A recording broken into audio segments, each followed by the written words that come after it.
মেলার প্রাঙ্গণ যেটা কেটে উদ্বোধন করা হচ্ছে, কেটে এই মেলার ডক্টর মোহাম্মদ ইব্রাহিম টিটন রয়েছেন, সিদ্ধান্ত ভৌমিক অতিরিক্ত জেলা প্রশাসক, সম্মানিত সুধী যারা এলোমেলো ঘোরাফেরা করছেন তারা সরাসরি সামনে এসে আমাদের স্টেজের আনুষ্ঠানিকভাবে এই মেলার উদ্বোধন করেছেন জনাব মোহাম্মদ জাহিদুল ইসলাম মিয়া সভাপতি, আমার শ্রদ্ধেয় শিক্ষক সচেতন নাগরিক কমিটির সভাপতি প্রফেসর মোহাম্মদ নুরুজ্জামান শামীমা পারভীন, বিশেষ অতিথি হিসেবে আছেন ক্লাস্টার কোঅর্ডিনেটর জনাব মাহানুল হক নোবেল ভাই।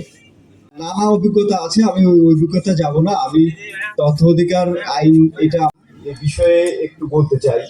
আসলে এটা নিয়ে আমার এসিজি সদস্যগণ এবং আমার প্রাণেরও অধিক প্রিয় যাদের ছোট, আমি এমআরডি এর একটা ট্রেনিং এ গিয়েছিলাম, সেখান থেকে যে করা হচ্ছে আমাদের মাঝে আমাদের মাননীয় অতিথি মহোদয়রা আছেন।